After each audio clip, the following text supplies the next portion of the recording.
नहीं, विलम्ब तो नहीं हुआ, आप समय पर ही आ गए, बल्कि मैं घबरा करके आपको फ़ोन कर रही थी। हाँ, एक्चुअली वहाँ यहाँ में थोड़ा कन्फ्यूजन हो जाता है समय का। यहाँ तो 4:30 हुआ है सभी सुबह का। जी, जी। अच्छा। ठंड-वंड नहीं अच्छा है, लग रही है? ब्रह्म मुहूर्त में आप हमारे साथ में हैं, तो आपका सारा जी, अरे सर, आशीर्वाद और सारी ब्रह्म मुहूर्त का पुण्य हमारा हम तक भी पहुंच रहा है। हाँ जी, ये बात तो है। बिल्कुल, हमने स्नान किया, सुबह उठे, 1 घंटे पहले भी मैं उठ गया हूँ। और ये सबसे बड़ा सौभाग्य है कि ब्रह्म मुहूर्त में बैठने का और आप लोगों को जैसे सुनने का बहुत अवसर मिलता है। बहुत अच्छी बात है। नहीं नहीं, ये हम लोग का सौभाग्य जी, है कि आप जैसे जी, अ, जी। बहुआयामी व्यक्तित्व से हम मिल रहे हैं। जी, जी, बहुत-बहुत बड़ी बात धन्यवाद। है। आपका भी मैंने एक दिन साक्षात्कार सुना था इसी पटल पर, शायद मेरे ख्याल से कांति जी ले रहे थे, कोई ले रहा था। तो आपके बारे में मैंने जाना, हमने कहा आप तो इतने उच्च पदस्थ अधिकारी रहे हैं, आप हमारा साक्षात्कार ले रहे हैं, हमारे लिए तो गर्व की बात है। अरे नहीं। वही स जी, हाँ, नंबर दिया था उन्होंने, इसलिए फ़ोन नहीं किया कि आप सो जी। रहे होंगे मध्य रात्रि में। बोल नहीं, रहे थे नहीं, कि नहीं, सुबह हो अब जाएगी। सब देखिए, वादा है तो वादा है। वो फिर हम चाहे रात में 2 बजे का होगा तब भी हम जाए आए उठेंगे। बिल्कुल। वो नहीं है कि हम नहीं, ना नहीं, नींद लग गई या आँख लग गई, इसमें नहीं। हम लाइव आ चुके हैं अब। मैं अच्छा, आप अच्छा। जी, लोगों को जी, चलिए। रुकिए। आप हमें बाहर निकालेंगी, बड़े बेआबरू होकर तेरे कूचे से हम निकले। वंदे मातरम ब्लॉग पर आप सभी का स्वागत करती हूँ, नमस्कार। आज आदरणीय उमानाथ त्रिपाठी जी और साक्षात्कारकर्ता हैं भूतपूर्व ग्रुप कैप्टन विजयकांत वर्मा जी। सर्वप्रथम माँ सरस्वती को कोटि कोटि नमन करती हूँ। रिद्धि सिद्धि सहित गणेश जी को नमन करती हूँ। गुरुजनों, माता पिता, पृथ्वी माता को सादर नमन करती हूँ। सर्वप्रथम एक छोटा सा परिचय देना चाहूंगी आदरणीय उमानाथ त्रिपाठी जी का। कल्पना और योगदान से हिंदी जगत में अपनी विशिष्ट पहचान बनाने वाले उमानाथ त्रिपाठी जी का जन्म उत्तर प्रदेश की पावन धरा पर हुआ। वे अध्यापन और साहित्य सृजन दोनों ही क्षेत्रों में सक्रिय रहे हैं। उनकी रचनाओं में राष्ट्रभक्ति, मानवीय संवेदनाएं और जीवन मूल्यों की झलक मिलती है। अनेक अनेक पत्र पत्रिकाओं और संकलनों में प्रकाशित उनकी रचनाएं पाठकों को प्रेरणा और आनंद प्रदान करती हैं। चंद पंक्तियां मैं उन्हें निवेदित करती हूँ। शब्दों की ज्योति से जग को आलोकित शब्दों की ज्योति से जग आलोकित हो जाए, शब्दों की धारा से हर मन पुलकित हो जाए, कविता की शक्ति से भारत का हो उत्थान, साहित्य दीप से जगमग हो ये जहान, साहित्य दीप से जगमग हो ये जहान। और अब मैं अपने साक्षात्कारकर्ता आदरणीय विजयकांत वर्मा जी का परिचय देना चाहती हूँ। आदरणीय भूतपूर्व ग्रुप कैप्टन विजयकांत वर्मा जी भारतीय वायुसेना में 24 वर्षों तक पराक्रम और निष्ठा के साथ सेवाएं देकर राष्ट्र गौरव बने। 2 विश्वविद्यालयों के चांसलर रहकर शिक्षा जगत को नई ऊंचाइयां दी। वर्तमान में गीता माधुरी रसोई के माध्यम से गैंग्रीन पीड़ितों को निःशुल्क पौष्टिक भोजन उपलब्ध कराते हैं और जरूरतमंद बच्चों को शिक्षा और खेल का कूद संसाधन देकर आत्मनिर्भर बना रहे हैं। साहित्य के भी सशक्त हस्ताक्षर हैं। आपके सम्मान में चंद लाइनें निवेदित करती हूँ। वीरता, सेवा और त्याग का सच्चा है मान, अनुशासन नेतृत्व से जग करता सम्मान, धरती के से आकाश तक जिनकी छवि महान, भारत माँ के सपूत हम सबका अभिमान। तो निवेदन है कि अब आप सादर आमंत्रित हैं आज के हमारे साक्षात्कारता आदरणीय विजयकांत वर्मा जी। जी, बहुत-बहुत धन्यवाद आपका। जी, आपका भी बहुत-बहुत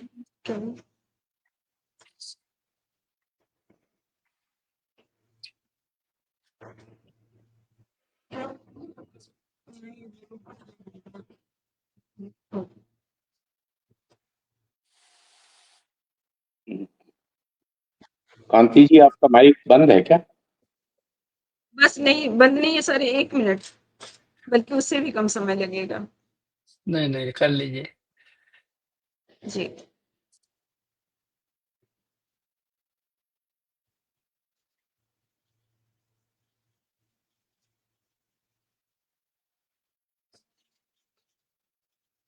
एक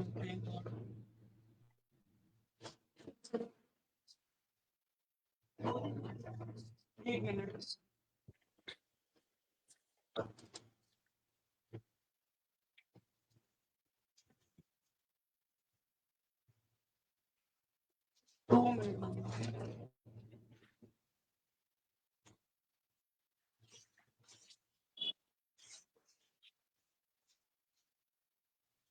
मम्मी भैया वो फोन लगा के लेना फटाक से। ऑन करो पहले तो। लाइव ऑन है लेकिन कार्यक्रम चलने दो, छोड़ दो उनको। तो मुझे ही करना है। अब इसी के साथ मैं ऐतिहासिक संवाद का शुभारंभ करने की घोषणा करती हूँ। जय हिंद, जय भारत।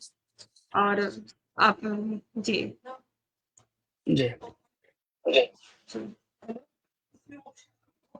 नमः नमन नमस्ते नमस्कार नमो नारायण और प्रणाम, जय जिनेन्द्र, सत श्री अकाल, गुड डे, आदाब अर्ज। और भी इसमें 8-10 लाइन आपकी लिखी हुई है। नमस्कार का ये अंदाज आपका ही दिया हुआ है। आपके ही नमस्कार की इस कविता से आपको नमस्कार करता हूँ। अंतर्राष्ट्रीय अनक मंच के वंदे मातरम ब्लॉग पर आवाजों के अंतःकरण यह साक्षात्कार की श्रृंखला में आज एक अंतर्राष्ट्रीय व्यक्तित्व हमारे साथ इस मंच पर है, क्योंकि उमानाथ त्रिपाठी जी का एक पैर अमेरिका में और एक पैर भारत में रहता है, इसलिए ये बिल्कुल अंतर्राष्ट्रीय व्यक्तित्व है और हमारे अंतर्राष्ट्रीय मंच पर आपका स्वागत है। बहुत ही हंसमुख स्वभाव के हैं, हालांकि मैं पहली बार मिल रहा हूँ, लेकिन ये शब्द जो वाइब्रेशन है पहली बार में ही मिल जाते हैं। तो बहुत ही हंसमुख स्वभाव के हैं, जिनसे मिलकर मेरा दिल खुश हो गया, आपका भी दिल खुश हो गया होगा। बहुआयामी प्रतिभा वाले उमानाथ त्रिपाठी जी का उन्हीं की लाइनों में स्वागत करता हूँ। कुछ हास करो परिहास करो, चाहे जितना व्यंग प्रहार करो, पर मधुरता हो वाणी में, कटुता का ना मन में भाव रहे। तो आज जिस मंच पर मधुरस की वर्षा होगी और मधुरस की नदियां बहेंगी, तो सब श्रोता लोग थोड़ा सा सावधान हो जाएं, जिनको डायबिटीज है वो थोड़ा सावधान रहें, क्योंकि मधुरस ही आज मंच पर बहेगा। तो बात शुरू करते हैं उनके बचपन से। अजीब सौदागर है वक्त भी, जवानी का लालच देकर बचपन ही ले जाता है। बचपन सबसे बहुत खूबसूरत हिस्सा होता है जिंदगी का, और फिर वो यदि भारत में बीता हो और ग्रामीण आंचल में बीता हो तो फिर बात ही क्या है।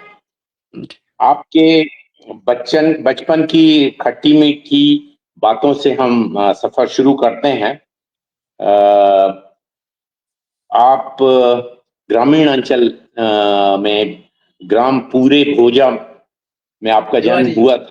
बिल्कुल सुल्तानपुर का खालिस गांव जहां आपका जन्म हुआ, और उसी परिवेश में, और फिर स्वर्गीय पंडित राम नरेश त्रिपाठी आपके पिताजी और स्वर्गीय रुक्मणी देवी आपकी माँ, दोनों पिताजी इतने प्रखर वक्ता और प्रवक्ता और आध्यात्मिक ज्ञानी पुरुष थे।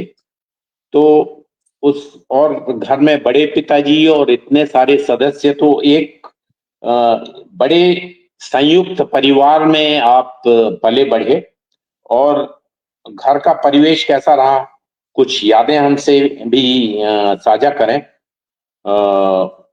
उड़ने दो परिंदों को शौक हवा में, फिर लौट के बचपन के जमाने नहीं आते। लेकिन अनग मंच पर हम उमानाथ त्रिपाठी जी का बचपन वापस लाते हैं और उनके कुछ खट्टे मीठे यादें साझा करते हैं और उसका मजा लेते हैं। तो और उनकी जवानी से सुनते हैं कि उनका बचपन कैसे बीता, उनका घर का परिवेश कैसा रहा, गांव का परिवेश कैसा रहा। जी बहुत बहुत धन्यवाद आदरणीय विजयकांत वर्मा साहब। और मैं आपका बहुत आभार व्यक्त करता हूं। आप मुझ जैसे एक निम्न दर्जे के निम्न साहित्यकार का साक्षात्कार ले रहे हैं, ये मेरे लिए गर्व की बात है। और ऐसे भी हमारे सेना में हमारे जो पदस्थ अधिकारी हैं, उनको तो हम चाहे सिपाही स्तर के ही हों सर, उनको प्रणाम करके ही हम करते हैं, क्योंकि राष्ट्रभक्ति सबसे ज्यादा है। कभी कभी सुनने को मिलता है कि जब इस जवान के साथ वो हुआ, ये हुआ, क्या आपने सोच रहा हूँ कितना सोच आजकल बदलती जा रही है। यहाँ हमने अमेरिका में सब देखा है, मैं इसी शुरू करता हूँ आपसे, कि सीट खाली कर दी जाती है उनके लिए। एक हमारे किसी रेस्टोरेंट में गए थे, तो वहां पर सामने उनके दोनों पैर कट गए थे युद्ध में। तो बेटे ने कहा कि हमने कहा ये क्या भिक्षावापन करते हैं, यहाँ तो कोई भीख नहीं मांगता सिएटल में। कह रहे पापा ये भिक्षापन नहीं है, ये सेना के रिटायर्ड है, इनके पैर कट गया है किसी युद्ध में। हमारी जेब में उसी समय $10 था, मैंने उनको अर्पित किया। बाद में देखा मेरी बहू भी उनको दे आई थी, मेरा बेटा गया था, वो भी गया था, दे आया था। बाद में हमने कहा यार ये तो भाग्य हमारी घर की तरफ से ही आपको इतना हुआ। उनको प्रणाम किया, इतना आशीर्वाद दिया उन्होंने, क्योंकि इससे ज्यादा बड़ी खुशी क्या होगी। एक हमारा यहाँ पर यह है, वो मांगते, भिक्षा नहीं मांगते, वो अपना एक लिख के रख देते हैं, भूतपूर्व सो एंड सो, अपना बैठे रहते हैं, जिसको कुछ अपना देना हो, क्योंकि कुछ कर नहीं पाते, श्रद्धा से लोग उनको अर्पित करते हैं। जैसे मंदिर में हम अर्पित करते हैं, कोई भाव नहीं, कुछ नहीं, कुछ भिक्षापन नहीं। तो ऐसे ही इस तरह हम तो चाहते हैं कि अपने देश में, हर देश में होना चाहिए, लेकिन ये राजनीति में लोग उधर उधर बढ़ जाते हैं, खलता है। और मंच की संस्थापिका कांति श्रीवास्तव जी से तो हमारा पुराना परिचय है। भोपाल में बुलाया था, हम नहीं जा पाए थे उस बीच में, क्योंकि मैं भी उस समय भी यूएस में था। आज पहुंचे थे, कल के दिन प्रोग्राम था, हमने कहा अभी तो नींद में रहता है दिमाग। और इस पटल से जुड़े हैं बहुत दिनों से, मेरा सौभाग्य है कि इस पटल पर आज उपस्थित हुआ। और आप जैसे सेना में थे, तो मेरे बचपन में बताऊं, मेरे बाबा जी जो अंग्रेजों की सेना में थे, जी उनका निधन हो गया था। उसके बाद तो सेना का मेरा वो खत्म हो गया था, सब लोग इसमें शिक्षक और उसमें आ गए थे। लेकिन बाबा जी हमारे सेना में थे जब अंग्रेज थे, किसी उसमें जो है इनके हादसे में वो तबाह हो गए थे। तब से सेना के बारे में मेरा छूट गया था, बस केवल सुनता था उनकी कहानियों के बारे में। पर इधर जी मेरा सौभाग्य हुआ कि मेरी छोटी बेटी जो इसमें माइक्रोसॉफ्ट यहीं पर है, तो हमारे समधी जी कर्नल है। कर्नल क्या, पिछले साल एक्सपायर हो गए, कर्नल लव शर्मा जी, हो सकता है आप जानते हो, जो जी आपके इसमें ब्रह्मोस मिसाइल में वो इंचार्ज भी थे आपके अच्छा पिलानी में जी। और हमारे उनके छोटे भाई कुश शर्मा जी भी इस समय हैं, जो कि चेयरमैन हैं यूएसए में, वहां पर त्रिपुरा में शायद है, पब्लिक सर्विस कमीशन में। तो फिर ऐसा परिवार जुड़ा कि फिर हम अपने उसी धारा में आ गए, और बहुत अच्छा है। तो हमारा दामाद भी जो है, उन्हीं के बेटे यही साथी में रहते हैं, बगल में ही जी जी। तो जहां तक मेरा बचपन था, वास्तव में देखा जाए तो हम लोग तो, आप और हम एक ही हम उम्र के होंगे। 58 में मेरा जन्म हुआ, तो उस समय तो परिस्थितियां कुछ दूसरी थी। आज की परिस्थितियों में कितना बड़ा परिवर्तन हुआ, सोचता हूं तो लगता है पुराना जन्म था, कोई ये जन्म तो नहीं रहा होगा, कोई पुराना जन्म था। बिल्कुल सही छोटे से थे, मेरी दीदी जी स्कूल पहले जाती थी, उनके साथ साथ मैंने स्कूल जाना शुरू कर दिया, छोटी ही उम्र में ही। और पढ़ने में मैं कुशाग्र था, लेकिन थोड़ा मैं उच्छृंखल स्वभाव का था। उसका यह था कि दीदी के पास मेरा जन्म हुआ था, तो उस समय रहता था, बेटे का कुछ अलग ही भाव रखा जाता था, जैसे कि आज जी भी होता हो, लेकिन उस समय तो कुछ ज्यादा रहता था। तो मैं दुलार प्यार में कुछ ज्यादा ही बिगड़ गया। लेकिन ऐसा नहीं है कि अनुशासन प्रिय नहीं था, मैं अपनी जिम्मेदारी समझता था, लेकिन थोड़ा जिद्दी टाइप का हो गया था। और यहाँ पर इस समय तो सुल्तानपुर तो पुराना जिला है, इस समय वो अमेठी है। गोमती नदी के मात्र 3 किलोमीटर इन्हौना और जगदीशपुर मार्ग पर मेरा एक पूरे भोजा तिवारी के नाम से गांव है। मेरे पिताजी प्राइमरी पाठशाला में प्रधान अध्यापक थे, शिक्षक थे। तो मैं भी शिक्षण में जब जाता था, तो वहां के जो हमारे प्रिंसिपल साहब थे, विशेषतः हमको ज़्यादा तवज्जो देते रहते थे कि हमारे मित्र जो है उनके मास्टर साहब का ही लड़का है। मुझे कभी घर जैसा ही माहौल रहा स्कूल में, मतलब एक कक्षा 2 की बात है। और पुराने दिनों की याद आती है सर, बहुत बड़ा ये तो अच्छा है, इसी बहाने हम लोग अपने पुराने स्मृतियों में पहुँच जाते हैं। और वो स्मृतियाँ चाहे खट्टी रही हों, चाहे मीठी रही हों, लेकिन स्मृतियाँ तो मधुर है। आज भी आप छेड़ देते हैं तो कहिए 2 घंटे इसी में बोलते रहें, समाप्त नहीं होने वाली है। लेकिन इसको सारांश में लेके चलना है। तो ग्रामीण पृष्ठभूमि से मैं जुड़ा हुआ हूँ। मेरे बड़े पिताजी, उस समय गुरुकुल की पढ़ाई होती थी। तो उत्तरा, मध्यमा, कौन था, उत्तम, मध्यमा और शास्त्री और आचार्य, ये सब होता था। तो उन्होंने संस्कृत में केवल कक्षा 5 की पढ़ाई की थी। पंडित राम सुमरन तिवारी जी नाम उनका। लेकिन ज्ञान में उनको इतना था कि पूरा रामायण उनको कंठस्थ थी। भागवत का वाचन वो करते थे। बड़े बड़े विद्वान आते थे, वो उनसे कतराते थे कि हम इससे अगर हम वाद विवाद करेंगे तो हम जवाब नहीं दे पाएंगे। इतना बड़ा ज्ञान था। तो कक्षा 5, उसके बाद फिर कुछ अभाव के कारण आगे नहीं पढ़ पाए थे। लेकिन उनका उतने ही, उससे उनका इतना ज्ञान मिला। तो हमने कहा आजकल की शिक्षा, हम पीएचडी करते हैं, वो करते हैं, वो पता ही कक्षा 5 का लड़का तो आजकल कुछ जानता ही नहीं है। लेकिन वो गुरुकुल की शिक्षा थी, एक संस्कार था, एक दीक्षा थी। वैसे ये नई शिक्षा नीति में गुरुकुल की वापसी का प्रयास किया जा रहा है, देखें जी, कहाँ जी। तक सफल होता है। जी, जी, वो तो आप तो उसमें रहे हैं, हम तो चाहते हैं ये होना चाहिए। मेन चीज इसका स्तंभ संस्कार से ही होना चाहिए। संस्कार आजकल अंग्रेजी विद्यालय में जाते हैं, सबसे पहले तो पैदा होता नहीं, ABCD सिखाते हैं। हम लिफ्ट में आते रहते हैं, नो बेटा, no no no no no no. हम कहा यार अभी पैदा ही हुआ है, इसको कम से कम अपना व्याकरण तो सुनाइए। लेकिन नहीं, वो अपना गर्व महसूस करते हैं। तो आज ये नहीं करेंगे तो कल हमारा संस्कार वो क्या याद रखेगा, क्या माँ बाप की सेवा करेगा। तो एक जो हमारा बेसिक चीज है, वो तो शुरुआत, हमारी जो शुरुआत थी अच्छी थी। तो हमारे बड़े पिताजी उसमें थे, और पिताजी हमारे प्रधानाध्यापक थे। शिक्षित परिवार था, कृषक भी थे। और बचपन अभाव में उस समय बीतता था। देखा जाए तो हर घर की लगभग यही पोजीशन रहती थी।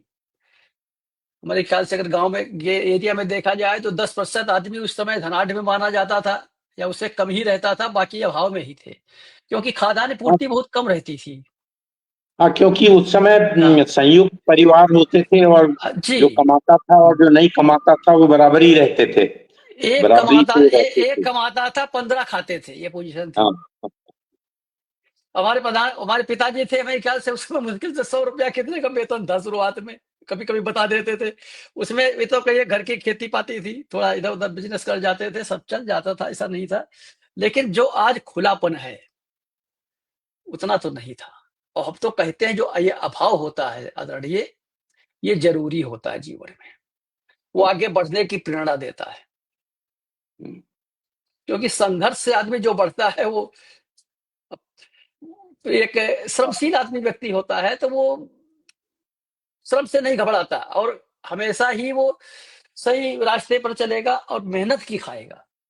हम लोग ये सोच रखते थे, चांदी का चम्मच लेकर पैदा नहीं हुए, गरीबी से हुए तो गरीबी में आगे बढ़े, लेकिन अपने पैरों पर बढ़ते गए। आज देखिए इस पोजीशन में हम लोग हैं कि बाहर से हम बोल रहे हैं।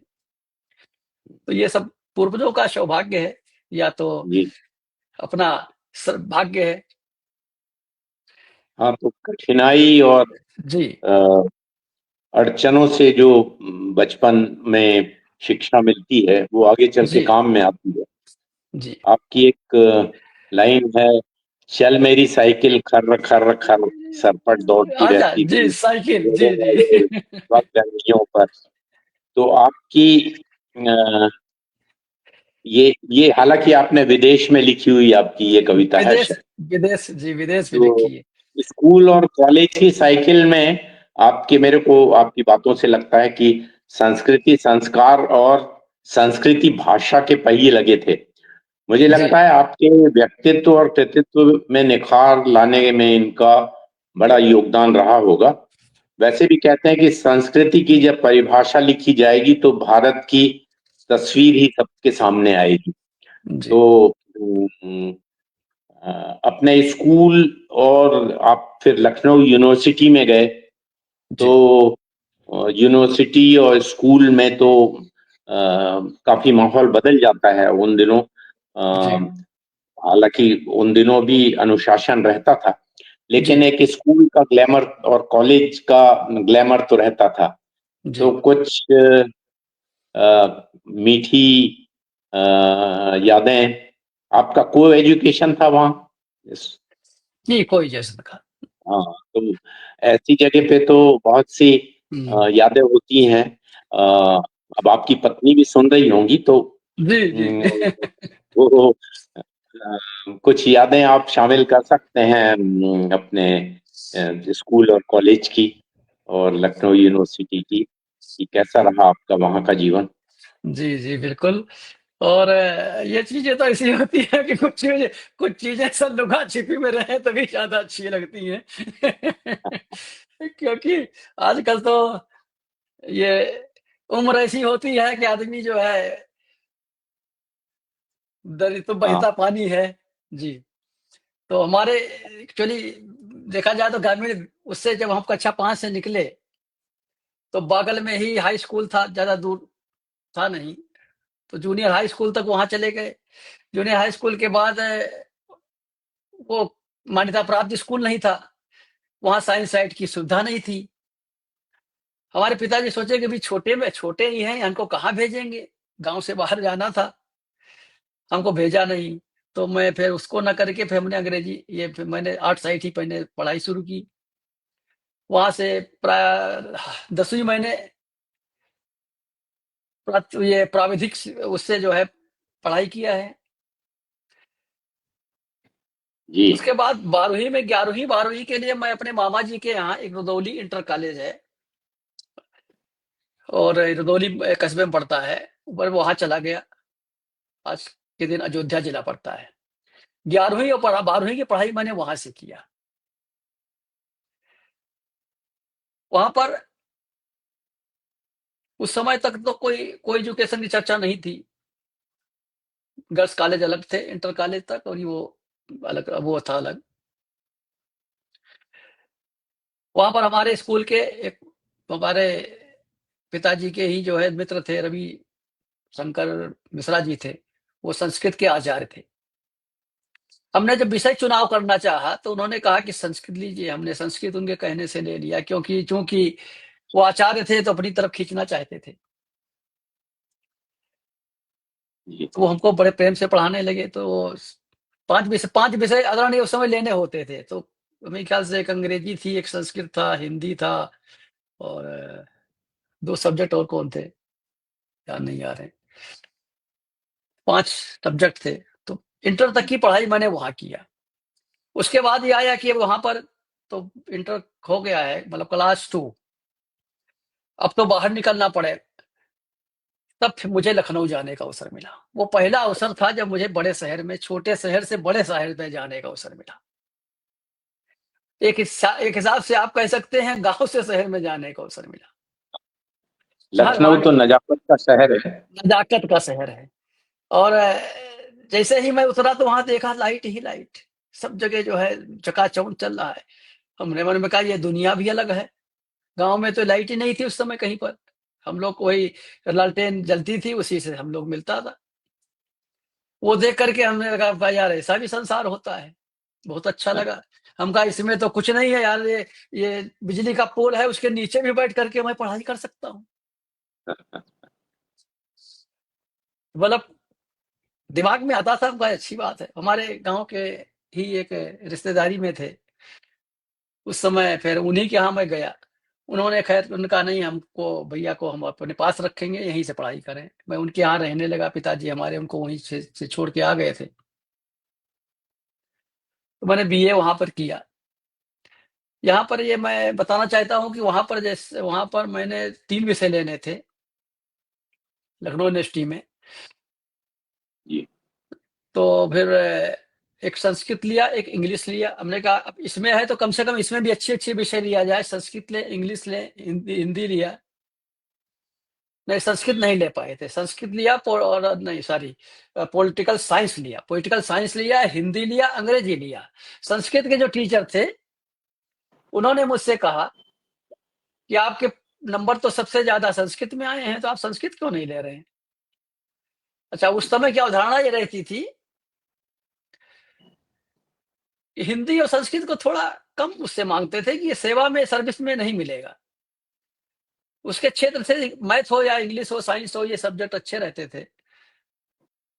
हमारे भी ज्यादा दिमाग में नहीं था, जो लोग समझा देते समझ जाते थे।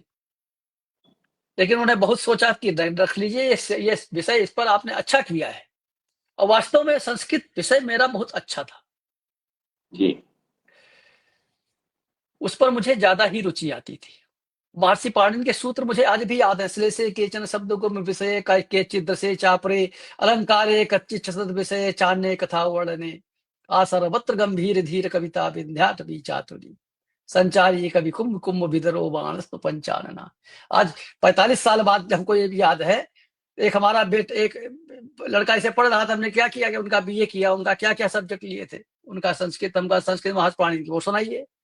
कहाँ याद आता है? तो हमने कहा ये देखो 45 साल तो हो गए मिकाल से पढ़े हुए मुझे, लेकिन ये मुझे अब आज भी कंठस्थ है।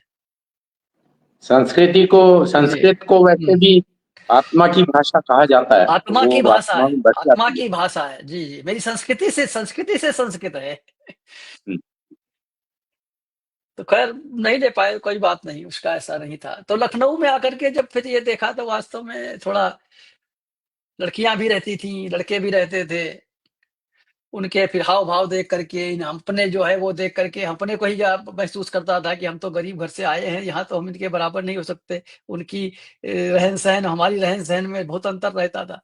स्वयं को ही वो ग्लानी टाइप की लगती थी, कैसे बात करें। एक उनको अंग्रेजी की धारा प्रवाह, उनकी इंग्लिश रहती थी, हमारी उतनी नहीं रहती थी। ये भी रहता था कि इंग्लिश में बात करेंगे तो फिर हम जवाब ठीक से नहीं दे पाएंगे, हिंदी में जवाब देंगे तो इनको अच्छा नहीं लगेगा। ये सब बड़ा मिस वो होता है। लेकिन धीरे धीरे जब रहते हैं तो उसी में अपने ही विचारों के अनुसार मित्र बनने लगते हैं। ये तो है। और जब वो बनने लगते हैं तो उनके साथ रह करके फिर आगे उसी में हम भी तालमेल हो जाते हैं। फिर सब एक दूसरे मिलने लगते हैं, समझने लगते हैं। और ये अच्छी बात है कि नए मित्र मिलना भी जरूरी है। नए उसी जानकारी मिलेगी, नया उनसे सीखने को मिलेगा। जी। तो ऐसा एक्सपोजर कोई से ही। जी, तो ऐसा कुछ हमारा एक्सपोजर। वैसे था नहीं। जी। जी। और जहां तक रहा कि को एजुकेशन में लड़की लड़के की बात, मैं बहुत ही शर्म वाला व्यक्ति था। मैं ज्यादा इस संबंध में कुछ बात नहीं करता था। मुझे बात करने में भी बहुत हिचकिचाहट होती थी। तो लेकिन पढ़ना था तो कभी तो उतना उतना ही पढ़ाई में होता था। चलिए ठीक है, क्या पढ़ाई हो रही है, आप अपनी ये पुस्तक दे दीजिए, आप अपना हमारा ये आपने तैयार किया, ये हमें शेयर कर दीजिए। लेकिन अच्छा लगता था, मन लगने लगा वहां पर। एक नई दुनिया में चले तो बहुत अच्छा लगा, एक नया आश्चर्य मिला मुझे। तो साहित्य के कीड़े ने आपको कब काटा? मतलब बचपन से ही ये अंदर था ये कीड़ा, या जी किसी की प्रेरणा से बाहर आया? जी और जी कहते हैं कि हर सफल व्यक्ति के पीछे कहीं किसी महिला का हाथ होता है। तो हाँ जी वो गंगामणि त्रिपाठी का इसमें आपके इस सफलता में क्या योगदान रहा है? वैसे आपकी शादी मेरे ख्याल से पढ़ाई के दौरान ही हो गई थी, जी ऐसा मैंने देखा है। जी प्रदीप चौबे की एक क्षणिका है, जी लाइटर वेन में मैं बता रहा हूँ आपको, जी कि जी शेर शेरनी से नहीं डरता क्योंकि वह प्यार करता है, आह, शादी नहीं करता। ओह, जी आदमी पत्नी से डरता है क्योंकि वह शादी करता है, प्यार। लेकिन आपने प्यार जरूर किया होगा, आप जी एक्सेप्शन होंगे जी उसमें। चलिए तो अ, ये जो त्रिकोण था, जी प्यार, शादी और साहित्य, जी ये इस त्रिकोण को आपने कैसे बैलेंस किया और इतना सारा रच दिया आपने, साहित्य और पत्नी को भी खुश रखा और साहित्य को भी खुश रखा और शादी को भी खुश रखा, तो ये बैलेंस कैसे बना और किसने आपको साहित्य की ये प्रेरणा दी? जी, जी। बहुत-बहुत धन्यवाद। अच्छा प्रश्न आपने उठाया है। उस समय शादी-विवाह जो होता था, अगर हम इंटर कर लें, मतलब क्लास 12 कर लें, क्लास 10 प्लस 2 या ग्रेजुएशन कर लें। ग्रेजुएशन तो बहुत ही अधिकतम माना जाता था। अगर ग्रेजुएशन कर लिया, तो फिर गाँव में हाँ, आप बच नहीं सकते थे। हाँ, हाँ, इतने रिश्तेदारी देखने वाले और इतने दबाव वाले आ जाते थे कि किसी न किसी को हाँ करना पड़ता था। उस समय जो बड़े बुजुर्ग हाँ कर देते थे, तो बच्चों का उसमें सहमति का सवाल ही नहीं था। ऐसा ही मेरे साथ भी हुआ। पर एक रिश्तेदारी ने रिश्तेदारी की, अपने ही रिश्तेदारी का बताया, सब कुछ दिखाया, सब कुछ सुनाया। उनका ये शादी करना है आपके बेटे का। पिताजी ने कहा, मैं तो उस समय यहाँ लखनऊ में पढ़ रहा था, मेरे ख्याल से ग्रेजुएशन फाइनल हुआ था। गाँव गया तो उन्होंने कहा ये शादी हमने हाँ बोल दी है। अब उनसे अब ये सवाल भी तो नहीं कह सकते आपने कुछ समझा, कुछ देखा कि नहीं देखा? हमने न पत्नी को देखा, न पत्नी ने पति को देखा। पहले मुँह खोल करके कह भी नहीं सकते थे। हाँ, जो बड़े बुजुर्ग कर रहे हैं, ठीक है भाई। तो हमका अब इसमें सहमति क्या बोले, हमें तो सहमति की आवश्यकता ही नहीं है, जो कर रहे हो ठीक है।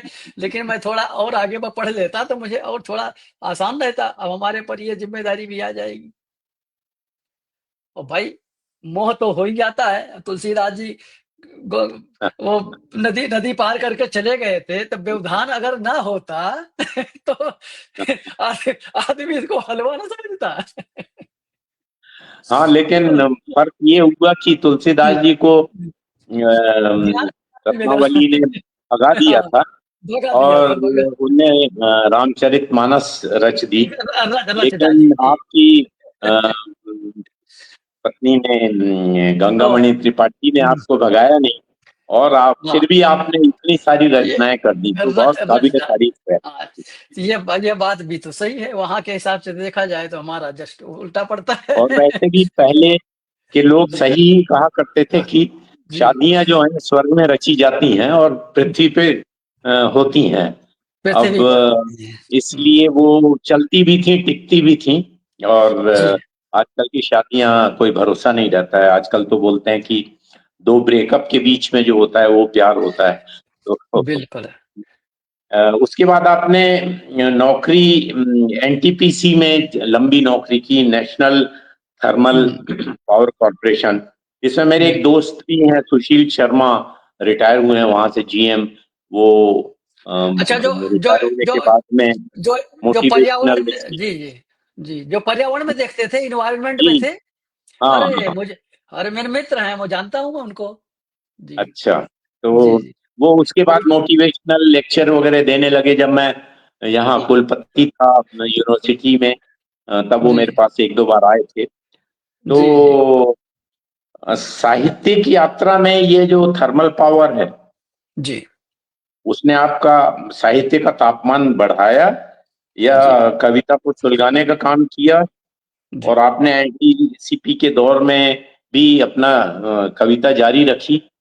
तो ये उसका कुछ थोड़ा सा संक्षिप्त में एक आध कोई किस्सा अगर आपके जहन में हो तो बता दें। जी, सही कह रहे हैं। वैसे साहित्य का अगर मेरी रुचि की बात है, तो मेरी रुचि तो चूँकि हमारे दोनों पिताजी भी जो है शिक्षित थे। जी, संस्कार मुझे वहीं से मिल गया। बड़े पिताजी से मुझे रामायण वाचन का संस्कार मिला, अध्यात्म का मिला। छोटे पिताजी से हमको पर शिक्षा का मिला। और जहाँ तक मैं आपको एक किस्सा बताता हूँ कि रामा मैं एक अध्यात्म प्रेमी भी हूँ और ये लगाव मुझे बहुत बचपन से शुरू हो गया था। ऊंचाहार थर्मल पावर प्रोजेक्ट में जब मैं पोस्टेड था तो एक वाजपेयी जी करके आते थे, वो प्रधानाध्यापक वही स्कूल के थे, तो हमारे एनटीपीसी के स्कूल में उनको प्रधानाध्यापक रखा गया था। वो हमारे पास आते थे तो बैठते थे, तो कहते थे त्रिपाठी जी एक सुझाव आपको दें। हम कहा बताइए। कह रही आप जहाँ 4 चौपाई डेली पढ़ा करें, तो आप रामायण वाचन जरूर करें। जी हमने कहा ये तो मैं करता हूं लेकिन डेली नहीं करता हूं, इतना अंतर है। लेकिन आज आपने ये जब सब ये बोल दिया है तो आज से मेरा डेली हो जाएगा। क्या बात, क्या सर बात। 35 साल पहले की बात। अभी 35 क्या ज्यादा, 35 साल तो रिटायर हुए हो गए, हमें क्या 40-45 साल। क्या बात। तब से मैंने रामायण को अपने पूजा पाठ में प्रथम स्थान दे दिया। उनका कहना था कि आप पढ़िए, भाव से पढ़िए, 4 चौपाई पढ़िए, 1 दोहा से शुरू करिए, दूसरे दोहा तक ले जाइए, बंद कर दीजिए, लेकिन उसमें आप एक एक शब्द को गुनिए, भाव में डूब जाइए, आपको आनंद आ जाएगा, आपको जीवन जीने की दिशा बदल जाएगी। जी वो उनका इतना सा ज्ञान मुझे आज भी सर आदरणीय याद आता है, और मैं आज भी चल रहा हूं, और ये मेरी जिंदगी का हिस्सा बन गया है। क्या बात है आपकी। अब आपकी और साहित्यिक यात्रा और की थोड़ा। साहित्यिक यात्रा में थोड़ा मैं जोड़ना चाहता हूँ। जैसे एनटीपीसी जी में था, एनटीपीसी में थोड़ा सरकारी कार्यक्रम में क्या होता था, इतनी व्यस्तता होती थी तो इतना समय नहीं मिल पाता था। सांस्कृतिक जी कार्यक्रम जो सामुदायिक केंद्र के ये होते थे, जो विकास कार्य, तो उसमें मंच वंच में होता था, तो वो हम लोग उसी में ज्यादातर लगे रह जाते थे, और जो बोलना होता था उसी में बोलते थे। लेकिन ये साहित्य में उतना नहीं हो पाता था। कविताएं मैं उसमें उस समय मैं कहानी लिखता था, गद्य लिखने लगा था, जी उसमें मेरी रुचि बढ़ गई थी। निबंध में अच्छे लिखता था, लेखकों की जीवनी को मुझे पढ़ना भी अच्छा लगता था, पत्रिकाओं में भेजता रहता था, वो बीच बीच में निकलती रहती थी। लेकिन ये क्रम मेरा जब 2018 में मैं सेवानिवृत्त हुआ और मैं यूएस में आया था, तो जहां पर मैं इस समय हूँ, वहां पर एक हमारे इंटर कॉलेज, ये प्रयागराज के डिग्री कॉलेज के हिंदी के प्रधानाध्यापक थे। संजोग बस वो भी इस समय आए हुए हैं, उनका भी बेटा यहीं पर है। अच्छा। तो उन्होंने एक ग्रुप बना था, तो उस पर कोई हिंदी, तो मैं हिंदी लिख कर कभी के लिखता था। ऐसा नहीं कि इंग्लिश का मुझे नॉलेज नहीं है, इंग्लिश लिटरेचर भी मैंने पढ़ा है, लेकिन मैं अपनी हिंदी को ज्यादा प्राथमिकता दिखता हूँ। वो ढूंढते ढूंढते आए वहां पर, तो उनका त्रिपाठी जी कौन है, तो हमने कहा आदरणीय मैं ही हूँ। कह रहे प्रभु मैं आपको उससे मिलना चाहता हूँ। हमने कहा क्या हुआ। कह रहे एक ही व्यक्ति यहाँ मिला जो हिंदी में बोलना चाहता है, हिंदी में लिखना चाहता है। उनसे मेरी मित्रता हो गई। तो वो अपने चर्चा करने लगे, हम अपनी चर्चा करने लगे। तो मैंने एक आध लेख उनको दिखाए, मैंने आप इतना अच्छा हिंदी लिखते हैं, एक हम आपको सुझाव देते हैं, आप यहीं से जो है लिखना शुरू कर दीजिए। आप सेवानिवृत्त होने के बाद आप खाली नहीं रहेंगे, आप लेखनी की तरफ उन्हें मोड़ दीजिए, आपको आनंद आ जाएगा। ये बात उनको भा गई। सुबह यही मैं घर में पहुंचा, हमने डायरी उठाई, अपनी वही जो कलम पुरानी रखी थी कलम उठाई, लग गया इसमें लिखने में। तो कभी गद्य लिखता था, कभी पद लिखता था, उनको दिखाता था, तो वो कहते थे यार तुम बहुत अच्छा लिख रहे हो, हमसे ज्यादा अच्छा लिख रहे हो। मैंने कहा आपका तो जिंदगी इसी में बीती है, लेकिन मैं तो इसमें भी नया हूं। लेकिन वास्तव में देखा जाए तो वो हमारे प्रथम इसके उत्साहवर्धक हमारे थे। मार्गदर्शक। इंडिया में मार्गदर्शक जिसे कह सकते हैं। इंडिया में जब गया तो एक ऋषि सिन्हा जी थे, वो अखिल भारतीय सर्वभाषा संस्कृत समन्वय समिति के एडमिन थे। यहाँ मैं जो लिखता था मैं फेसबुक पर डालता था, वो पढ़ते रहते थे। वहां जब गए तो उनका दादा, आपको एक दिन मैं इस पटल पर बुलाना चाहता हूँ। तो उनका क्या होता है पटल पर, हमने तो अभी तो आपने सामने ही पढ़ा है भाई, लाइव कार्यक्रम तो मैंने किया नहीं है। तो उन्होंने कहा नहीं आप कर लेंगे, आपको की लेखनी को मैंने देखा हूं, एक बार आप समझ दीजिए। हमने कहा ठीक है, उनको हाँ बोल दिया उन्होंने। पंडित सुरेश निरो जी जो आज हमारे मित्र भी हैं और उसके संस्थापक हैं, उन्होंने मुझसे बात की और दिन भी दे दिया। अब उसी दिन से मेरे दिमाग में आने लगा कि मैंने हाँ तो बोल दिया है, बीड़ा उठाया है, लेकिन इस मंच पर 16,000 सदस्य हैं उस पर, और एक से एक विद्वान देश विदेश के बैठते हैं। अब ऐसे आमने सामने हम आपसे दोस्त लोगों से बात करना अलग बात होता है, जहां पर इतने श्रोतागर बैठे हैं तो उनसे हम अगर इधर उधर की बातें भी करेंगे, एक शब्द भी पर भी चर्चा होती है, हम कैसे बोल पाएंगे? हमको बहुत घबराहट हो रही थी।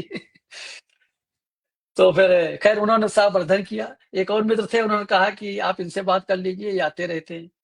उनसे बात किया तो कहे नहीं, आपने मंच तो साझा किया ही है, मंच में आपको प्रॉब्लम नहीं है। हम कहा उसमें प्रॉब्लम नहीं है, बात हमें प्रॉब्लम है कि अपने से श्रेष्ठ के सामने बोलने की,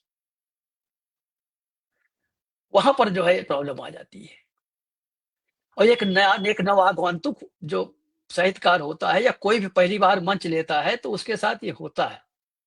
हमने खूब तैयारी की, हमने कहा नहीं यार इसको अच्छा दूंगा मैं। जब ऐसा तो नहीं है सेवानिवृत्त हो गया मैच्योर्ड हूँ, कोई ऐसी समस्या नहीं है, लेकिन ठीक है मैं उस स्तर से मैंने तैयारी की।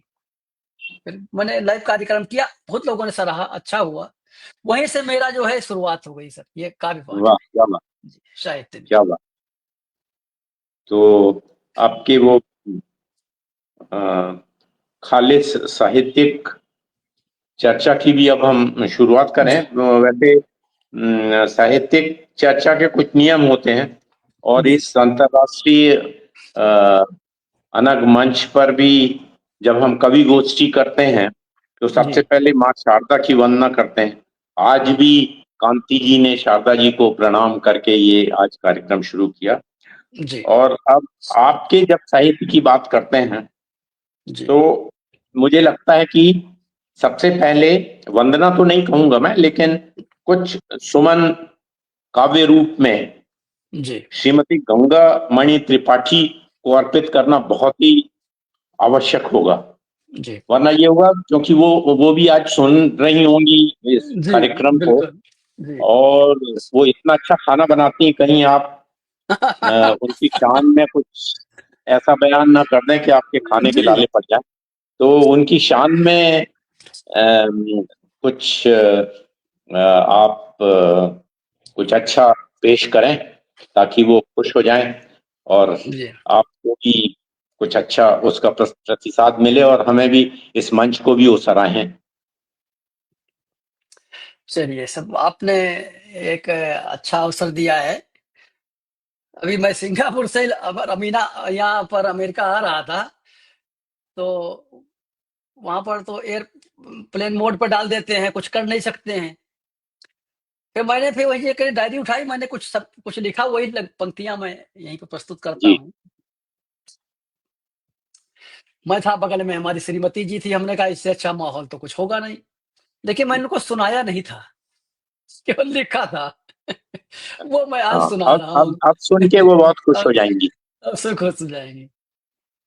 तो दिल की बात दिल से, वाह दिल की बात दिल से इसका शीर्षक है। आओ बैठे, आओ बैठे दिल से दिल की बात करते हैं।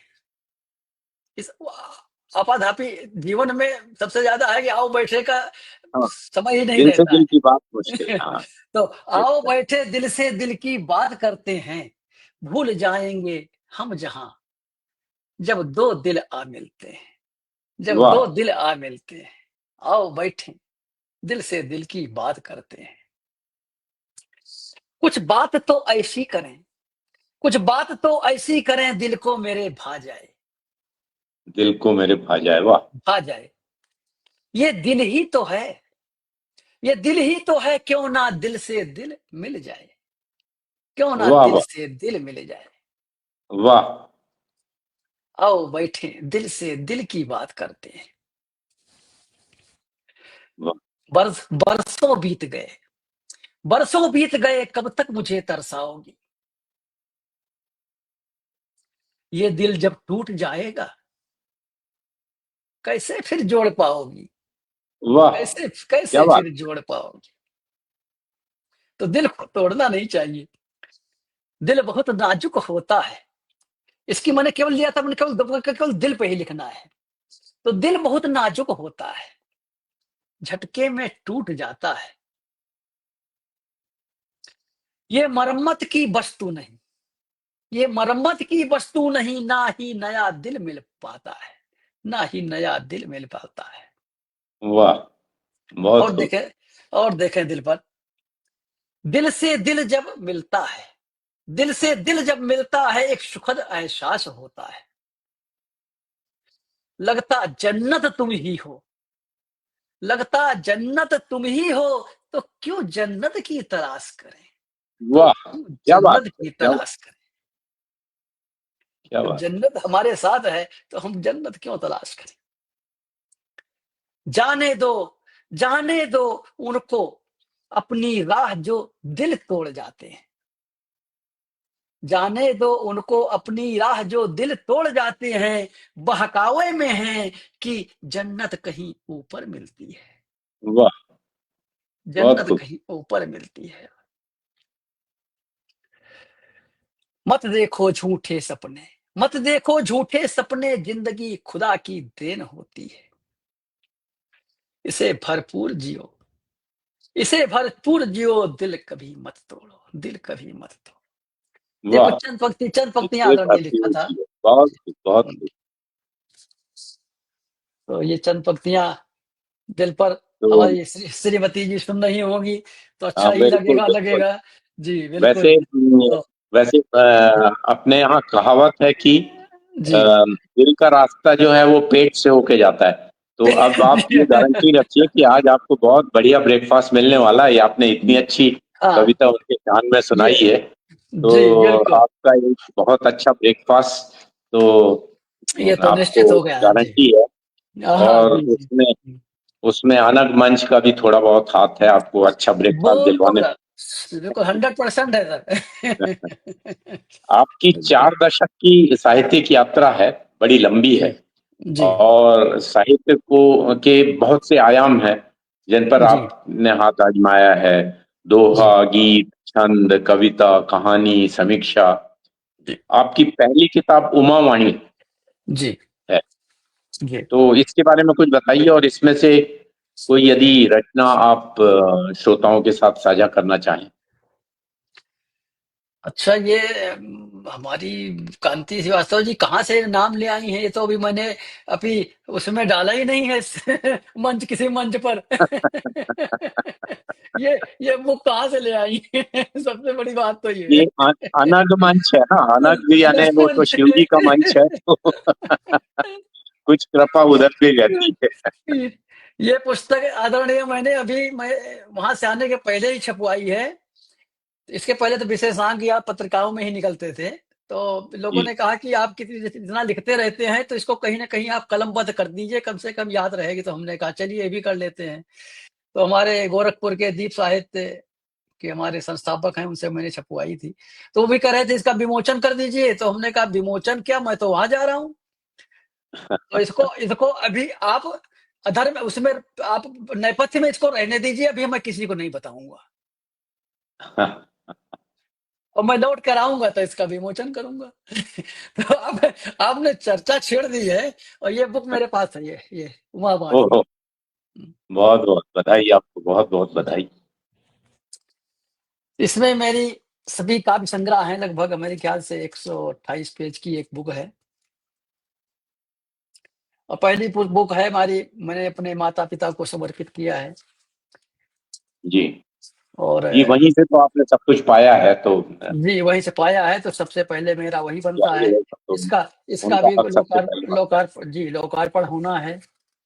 और इसमें मेरी रचनाओं को मैंने अभी संकलित 70 नहीं, एक मेरे ख्याल से 81 अच्छा 81 रचनाएं इसमें मैंने अपनी ली हैं। जी और इसमें लगभग सब तरीके से है। तो जैसा कि मैंने ज्यादातर मैं रचनाओं में विधान का पालन नहीं कर पाता। लिखते तो मैं जी दोहा लिखता हूँ, वो लिखता हूँ, लेकिन छंदबद्ध रचनाएं मुझे लिखने में ज्यादा आनंद आता है। जी क्योंकि इसमें अपने मेरे भावों को व्यक्त करने की मुझे खुलकर वो मिलता है। उसमें मुझे काफ़ी जो है विधाओं की वजह से कुछ कट जाता है। तो मेरी रचनाएँ तो ज़्यादातर छंद मुक्त में है।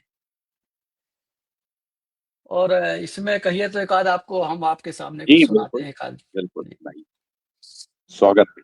जी।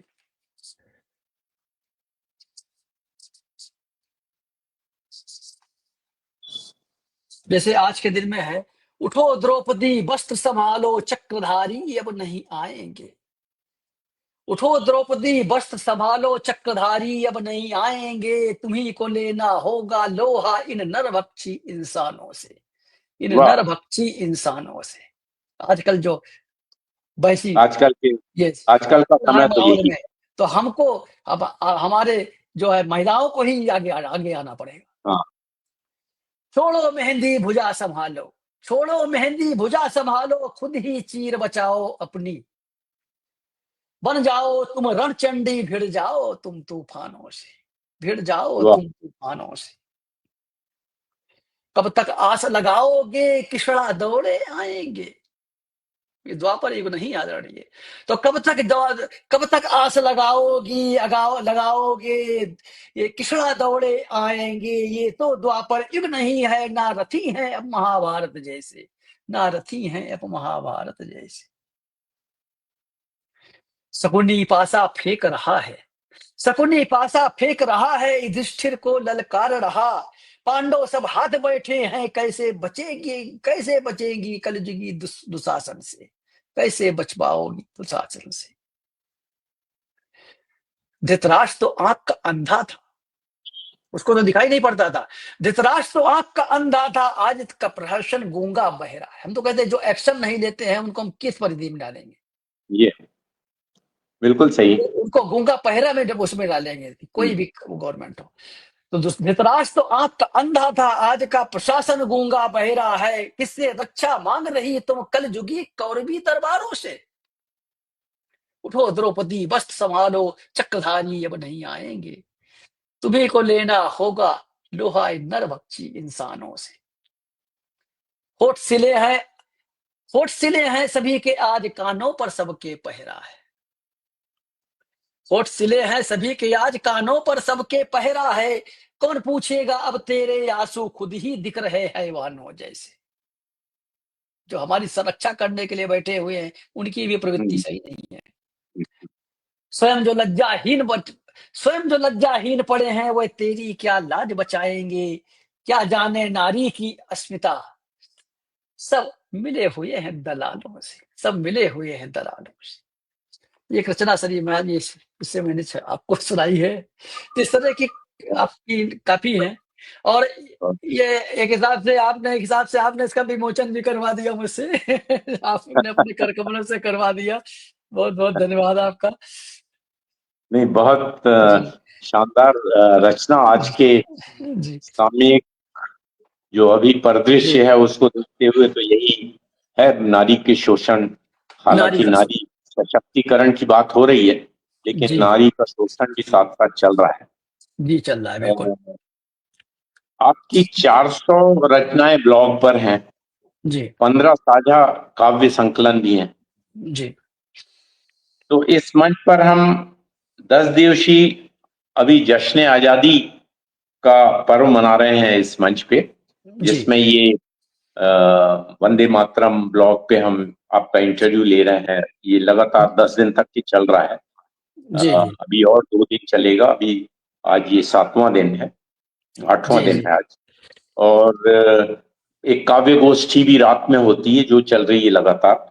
जी तो ये जश्न आजादी का पर्व भी है। और जी हमने 2 दिन पहले आजादी का उत्सव भी मनाया, 15 अगस्त स्वतंत्रता दिवस भी मनाया। और कुछ दिन पहले ही ऑपरेशन सिंदूर जो हुआ है उसका भी जो खुमार है अभी उतरा नहीं है जनता में। जी तो जी वक्त, मौका भी है, वक्त भी है और दस्तूर भी है। वीर रस की कोई अपनी रचना सुनाए। आपकी ही लाइन से आपको आमंत्रित करता हूं कि अब ये वो भारत नहीं जो तेरी घुड़की पर चलता था। ये जी नया भारत है, नई सोच है। ये भारत आत्मनिर्भर होगा। तो आप कोई अपनी वीर रस वाली कोई कविता सुना दें जी जी जश्न बहुत बहुत आजादी को और जी शबाब बहुत पर बहुत लाने के लिए। जी बहुत बहुत धन्यवाद। सौभाग्य है मुझे अपने देश पर बोलने का मौका मिला है। और यहाँ पर मैं एक विष्णु पुराण का एक मैं श्लोक पढ़ना चाहता हूँ। जी। अत्र अत्र जन्म सहस्त्राणाम, अत्र जन्म सहस्त्राणाम सहस्ते रपि शतमा, कदाचित लभते जंतुर मानुष्यम पुण्य संचयात।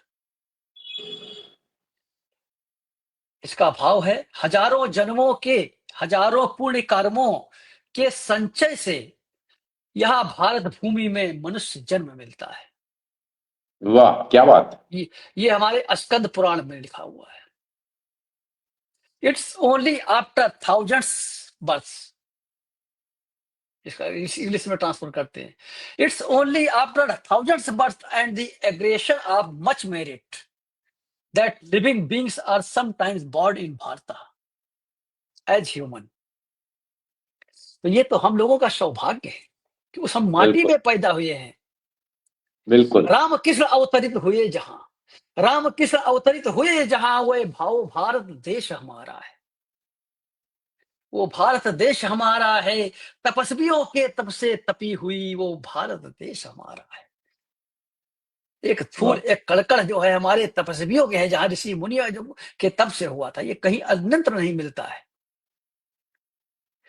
रामकृष्ण अवतरित हुए जहां, वो भारत देश हमारा है। तपस्वियों के तप से तपी हुई वो भारत देश हमारा है।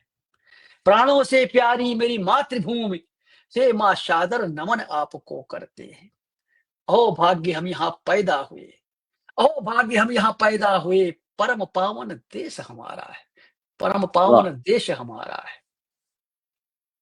क्या बात। एक आजादी पर मैंने लिखा था, थोड़ा इसको सारांश संक्षिप्त में सुनाता हूँ, लेकिन थोड़ा लंबी है, लिखा था अभी। जी। तो आओ जश्न मनाएं आजादी, जैसे 15 अगस्त को बनाया जा रहा था, जी। अभी भी जैसा जैसा कह रहे हैं कि इस पटल पर मनाया जा रहा है। सौभाग्य है कि मुझे भी बोलने का अवसर मिला।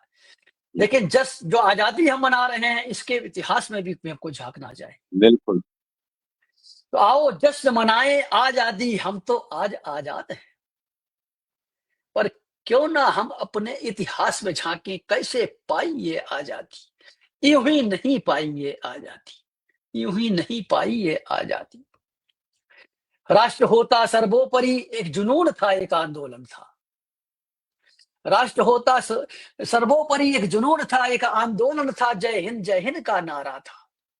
आओ पहले नमन करें हम अपने स्वतंत्रता सेनानियों को, आओ पहले नमन करें हम अपने वीर शहीदों को, जिनके बल पर हम आजाद हुए। आज वाह। मना रहे हम जश्न आजादी, आज मना रहे हम जश्न आजादी। हम उनको क्यों भूलते हैं। बहुतों ने प्राण गंवाया है, बहुतों ने परिवार को त्यागा है, पर नहीं डिगे आजादी के प्रण से। हंसते हंसते सूली पर लटक गए, हंसते हंसते सूली पर लटक गए। जय हिंद ही बोलते थे। भगत सिंह का याद करें सब। जय हिंद का नारा लगाते थे, आगे बढ़ते जाते थे। जय हिंद का नारा लगाते थे, आगे बढ़ते जाते थे। गोली पर गोली खाते थे, पर सीना ताने रखते थे। खून से होली खेलते थे, प्राणों का मोह न पाला था। केवल आजादी का नारा था, हमें चाहिए आजादी, केवल हमें चाहिए आजादी। हिंदू मुस्लिम सिख ईसाई एक सूत्र में बंधे हुए थे। हिंदू मुस्लिम सिख ईसाई एक सूत्र में बंधे हुए थे। जाति पाति का ना भेदभाव था, एक पंक्ति में खड़े हुए थे। उस समय भी हमारे उसमें आजादी में दो धारा चल रही थी। एक अहिंसा के पथ पर चल रहा था, एक हिंसा से भी जो है परहेज परहेज नहीं करता था। हम तो कहते हैं दोनों धाराओं की आवश्यकता थी। बापू अहिंसा के पक्षधर थे, बापू अहिंसा के पक्षधर थे। कहते थे अंग्रेजों हमें गोली मारो, कहते थे अंग्रेजों हमें गोली मारो। कितना भी तुम अत्याचार करोगे, हम नहीं झुकेंगे, नहीं रुकेंगे। हमें चाहिए केवल आजादी, हमें चाहिए केवल आजादी। बैठ जाते थे, मारिए गोली। लेकिन इसके उलट एक और सोच थी।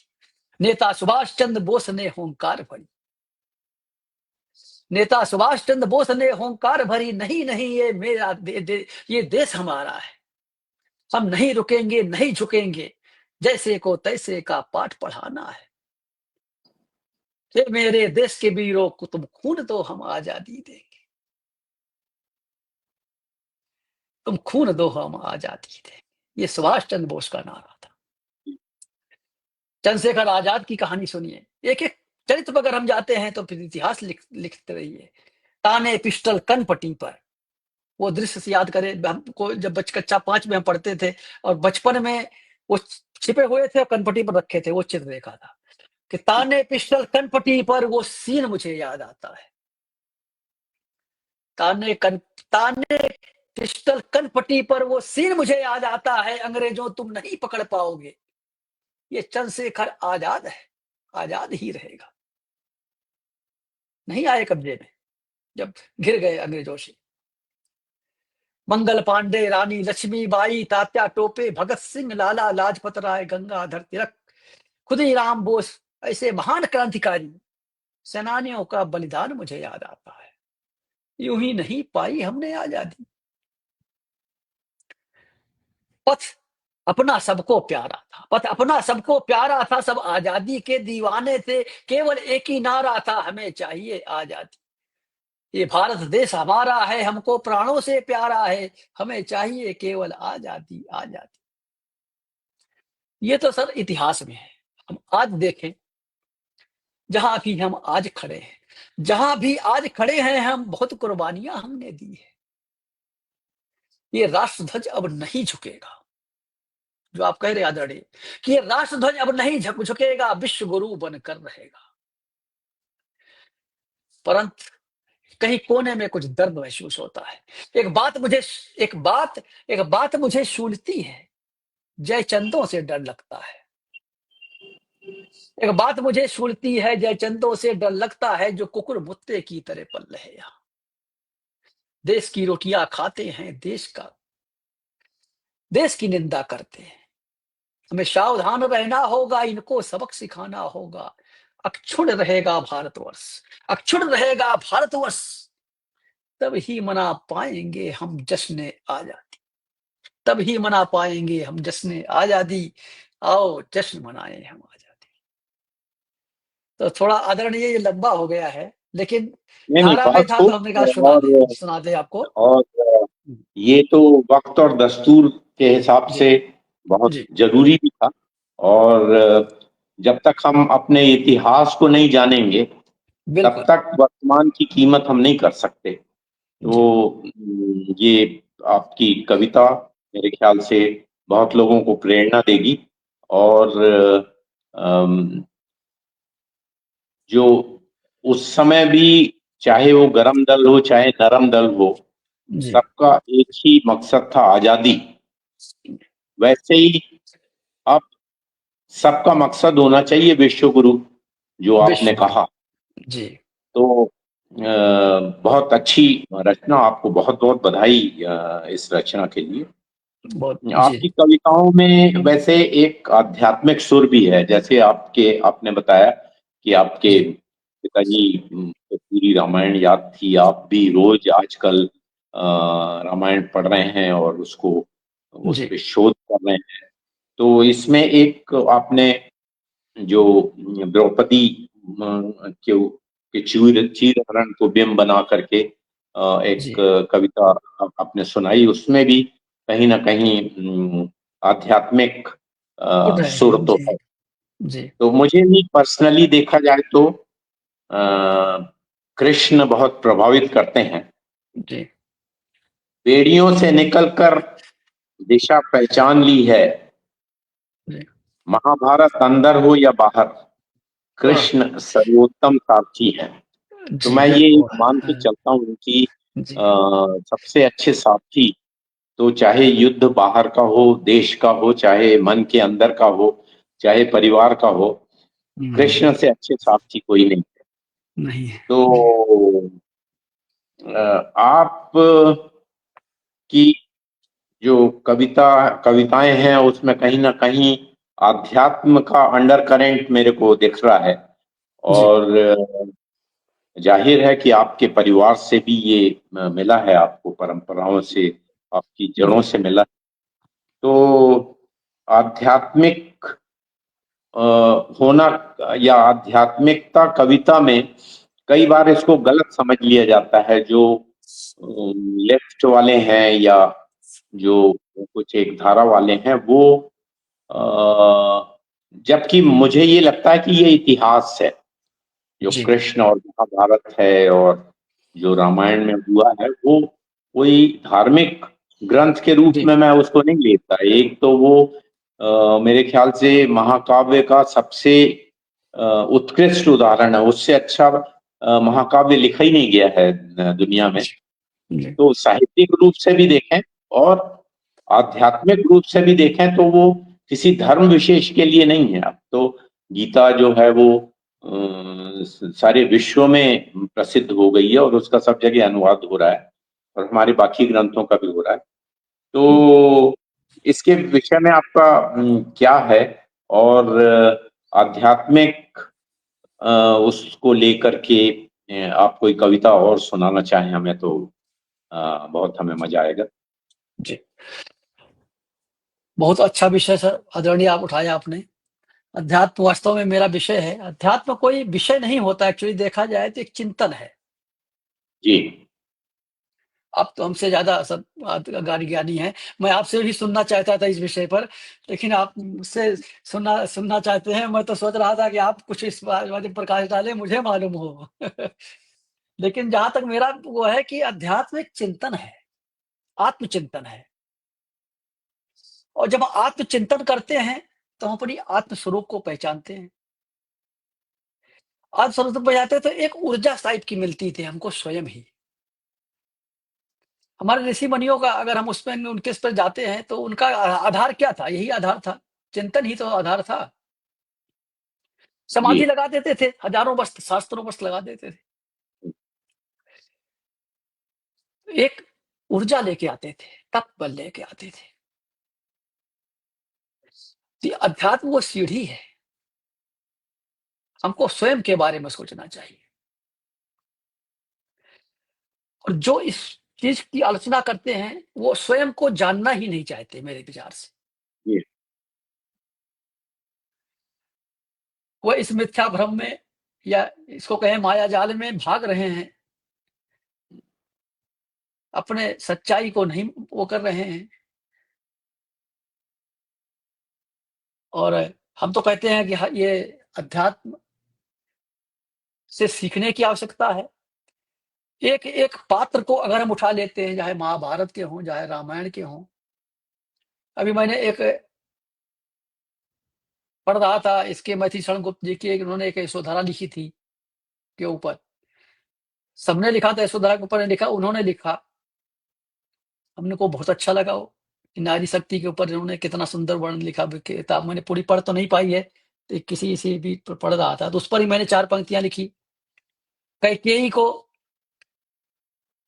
के पात्र को संसार क्या मानता है आदरणीय? सब उल्टा ही बोलेंगे, षड्यंत्रकारी ही तो बोलेंगे। उसके चरित्र को मैंने अलग लिखा, हमने उसके गुण को ढूंढा। अगर कैकेयी ना होती तो ये रावण युद्ध भी ना होता। राम वनवास कैसे जाते? जहां तक रहा महाराज दशरथ का प्राण त्याग तो उसी दिन हो गया था जिस दिन उन्होंने उसको श्रवण कुमार के माता पिता को मार दिया था। ये तो सब जी नियति है, ये सब लिखा हुआ है। इसमें हम किसी को दोष नहीं कह सकते। अगर कैकेयी ऐसी दृढ़ थी, वो जानती थी कि भगवान राम का काम अयोध्या में नहीं है, इनका काम बाहर है, वन में है। दुष्टों का संहार करना, इनको जाना ही होगा कि मेरा सबसे प्रिय राम है। इसके लिए चाहे जितने मुझे बदनामी लेना पड़े मैं उठाऊंगी। वो उठाया उन्होंने। संसार उसको देखता है, इसके नेपथ्य के पीछे है, उसकी भाव को नहीं देखता। जी तो इसे सीखना चाहिए। भीष्म पितामह हो गए, क्या चरित्र था। तो अगर हम जितना ही इसमें जाएंगे, अगर हम अध्यात्म की किताबें या जितना भी हम शास्त्र पढ़ेंगे, जितना ही हम उसमें पढ़ेंगे, एक नई नई चीज होगी, हमारी सोच में परिवर्तन होगा, एक सकारात्मक ऊर्जा मिलेगी। जी जैसा कि अभी हमने रामायण की चर्चा की थी, हम तो सीख वहीं से लेते हैं। और जैसा कि आपने अध्यात्म पर लिखा है, तो मैं एक रचना आपके सामने प्रस्तुत करना चाहता हूँ। जी स्वागत है। भक्ति सबरी ने भी की है, भक्ति केवट ने भी की है, भक्ति तमाम ऋषि मुनियों ने भी की है। आज ये प्रकरण में केवट भक्ति पर सुनाना चाहता हूँ। जी केवट भक्ति, मेरे विचार से केवट भक्ति कैसी थी, आप अपना उस पर समीक्षा दें। क्योंकि मुझे उसका चरित्र मैं पढ़ रहा था तो उसमें मुझे ध्यान समझ में नहीं आया कि ये भगवान राम इसको अपने पैरों का प्रक्षालन करवाते हैं, जिनको कितने पुण्यशाली और कितने जन्मों के कर्म होते हैं उनको अब सौभाग्य नहीं मिलता है। इसको सौभाग्य कहाँ से मिल गया? तो मेरे मन में विचार आया, मैंने फिर ढूंढना शुरू किया, नहीं मिला कोई खास कि उसका पिछला इतिहास क्या था, लेकिन मैंने उसके चरित्र को वर्णन किया है।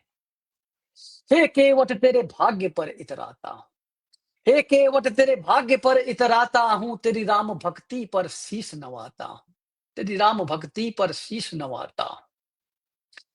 कितने पुण्य कर्म किए थे तूने, साक्षात प्रभु राम तेरे घाट पे आते हैं, साक्षात प्रभु राम तेरे घाट पे आते हैं। जो भवसागर से नैया पार कराते हैं, कहते हैं हे केवट तू मुझे गंगा पार करा दे, कहते हैं हे केवट तू मुझे गंगा पार करा दे। कितना विरोधाभास है।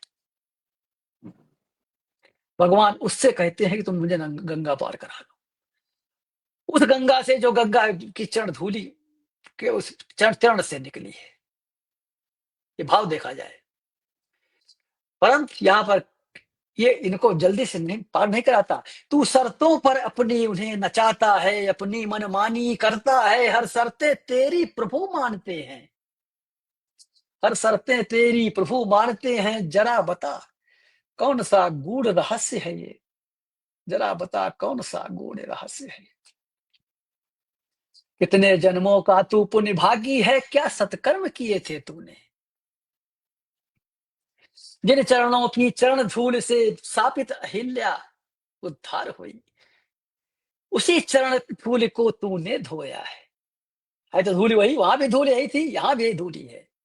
तो जिन चरणों के चरण धूल से सापित अहिल्या उद्धार हुई, उसी चरण धूल को तूने धोया है।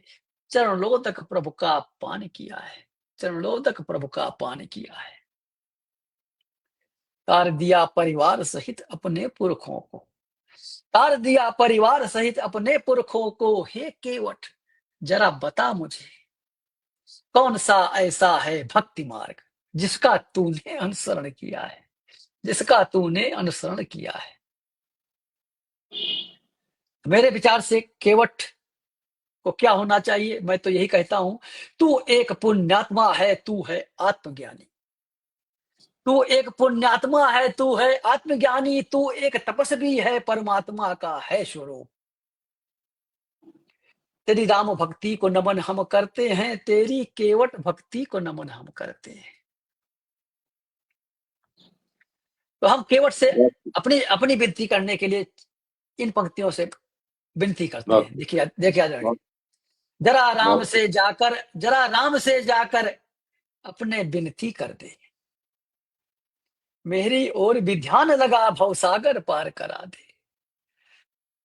संतप्त हृदय विचलित मन है मेरा, इस बार प्रभु की राम कृपा करा दे। हे केवट तेरे भाग्य पर इतराता हूं, तेरी राम भक्ति पर शीश नवाता हूं। ये राम केवट भक्ति पर आदरणीय थी, तो इस तरह का ही लिखा है। तो अध्यात्म पर मैं इसी तरह का लिखता रहता हूँ, मुझे तो आनंद आता आदरणीय ऐसे लिखने में। बहुत खूब, आपने बहुत अच्छा लिखा। वैसे देखा जाए तो ये हमारे ग्रंथ ही हैं जो सारे साहित्यकार चाहे उसको माने या ना माने, उनको मसाला वहीं से मिल रहा है। आप कोई भी रचना उठा के देख लीजिए, कहीं ना कहीं वहीं से प्रेरणा मिलती है उनको, चाहे उसको माने या ना माने। तो हम वही, जी बिल्कुल सही कह रहे हैं, क्योंकि चाहे आप कोई पिक्चर देख लें, जो विदेश में की पिक्चरें आती हैं, उनको कहाँ से मसाला मिलता है? ये हमारे ग्रंथों से ही मिल रहा है। ये सब जो स्टार वार वगैरह है, ये हमारे ग्रंथों में ही तो है सब। बिल्कुल। जो वो पिक्चर में एनिमेशन वगैरह में दिखाते हैं और उस समय इसको फिक्शन समझा जाता था। अब वो सोचते हैं कि भाई जब ये अभी हो रहा है तो पहले भी हो सकता था ये। तो ये चाहे माने ना माने, हमारा जो साहित्य है, इतिहास है, वो बड़ा रिच है और आध्यात्म उसके केंद्र में है। और आध्यात्म ही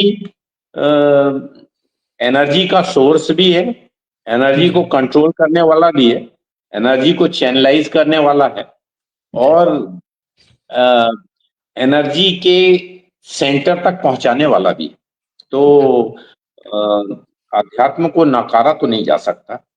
और आपकी बहुत अच्छी रचना थी, आपको बहुत बहुत बधाई उसके लिए।